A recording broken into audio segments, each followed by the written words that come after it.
తెంచుకొని విశాలంగా వెళ్ళి నీకంటూ నువ్వు సొంతంగా తలుపులు తెరుచుకొని నీకంటూ సొంతగా దారులు సృష్టించబడేటట్టు చేయించుకొని పెద్ద గొయ్యిలో పెంట కుప్ప వంటి జీవితంలో నీలో ఉన్న దేవుని ఒక విత్తనము ఫలించలేనట్టు నీకంటూ నువ్వే తయారు చేయించుకుని ఉండొచ్చు. కానీ నీ దోషములు బట్టి నీ బలమంతా కూడా బలహీనతగా అయిపోయినా కానీ ఇదిగో ఉన్న పాటునే, ఉన్న స్థాయిలోనే, ఉన్న స్థితిలోనే, ఉన్న పరిస్థితిలోనే, ఉన్న ఒక స్థితిగతుల్లోనే, ఉన్న ఒక నీ యొక్క బంధకారంలోనే, ఏ బంధకారంలో ఉన్నావు, అపవాదితో ఏ సహవాసం చేస్తున్నావు, అపవాది నిన్ను ఎలాగ ఓడించాలని ప్రయత్నిస్తున్నాడు, అపవాది ఏ విధముగా నిన్ను ఓడించేదామని, నీకు తొక్కేదామని, నిన్ను ఓడించాలని ఆశ కలిగి ఉన్నాడు. ఎలాగైనా కానీ ఇదిగో తన యందు భయభక్తి గల వాళ్ళకంట తను చూపిన మేలు ఎంతో గొప్పదంట. ఆ గొప్ప మేలును నువ్వు అనుభవించాలి అంటే, ఆ మేలులో నువ్వు పొందాలి అంటే, ఇదిగో మనుషులను బట్టి నువ్వు అధార్యపడకు. మనుషులు చూపించే ఆ ప్రేమను బట్టి ఇదే శాశ్వతమని నువ్వు నిర్ణయం తీసుకోవద్దు. మనుషులు చూపించే ఆ కార్యముల పైన ఇది ఇంత గొప్పవా, ఇంతేనా అన్నట్టు ఉండాలి. దేవుడు నీకు అయినా ఎంత అంటే ఆకాశానికి భూమికి ఎంత ఎత్తుగా ఉన్నాయో అటువంటి ఎత్తైన ప్రణాళికతో నీ పైన ఆశ కలిగి ఉన్నాడు. ఆశ గల ప్రాణం ఉంది, దేవుని ప్రాణము. ఇదిగో నిన్ను అందరూ వదిలేసినా వదలని ప్రేమ. ఇదిగో ఆ వ్యక్తి ఎదురు చూస్తున్నాడు, కొండల సందులో వెళుతున్నాడంట, అంతా వెతుకుతున్నాడు కానీ దేవుని ఎక్కడ దొరకలేదంట. ఎప్పుడు దొరుకుతాడో తెలుసా దేవుడు? మన ఒక బలహీనతలో కూడా మనల్ని ప్రేమించకుండా ఇదిగో ఆయన గూర్చి నూతన కీర్తన పాడండి, ఉత్సాహ ధ్వనితో ఇంపుగా వాయించుడి.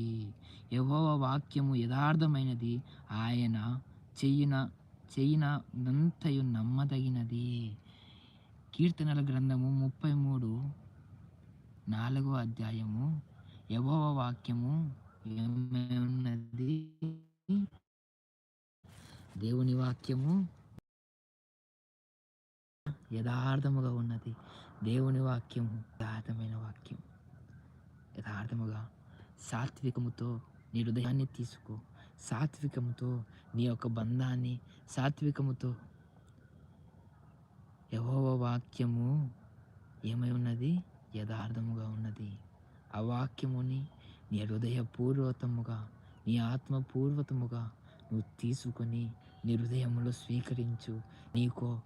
నీకు ఒక సహాయకుడు ఉన్నాడని మర్చిపోవద్దు, ప్రేమికుడు ఉన్నాడని దిగులు చెందవద్దు.